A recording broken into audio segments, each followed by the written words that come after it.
ट्रेनमध्ये एक 25 वर्षांचा मुलगा खिडकीच्या जवळच बसला होता आणि तो छोट्या मुलांसारखं जोर जोरात ओरडत होता, बाबा बघा, झाड तर मागे जात आहेत. बाबा बाबा, ढग तर आपल्या बरोबर चाललेत.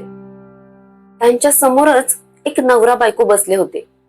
ते विचार करत होते, हा मुलगा वेडा आहे, किती वेड्यासारखं वागतोय. तेवढ्यातच मुलगा परत ओरडला, बाबा बघा, पावसाचे थेंब तर माझ्या हातावर पडतायत. शेवटी त्या नवरा बायकोने त्याच्या वडिलांना म्हटलं की तुम्ही त्या मुलाला वेळीच कोणत्या तरी मेंटल हॉस्पिटलमध्ये का नाही दाखवलं. वडिलांनी हळूच हसून म्हटलं की आम्ही आजच हॉस्पिटलमधून आलो आहोत. माझा मुलगा लहानपणापासून बघू शकत नव्हता आणि आजच त्याचं ऑपरेशन झालं आहे. 25 वर्षानंतर तो त्याच्या डोळ्यांनी हे जग बघतोय. ही गोष्ट ऐकताच नवरा बायकोला खूप लाज वाटली. मित्रांनो, प्रत्येक गोष्टीचा एक असा भाग असतो की जो आपल्याला माहिती नसतो.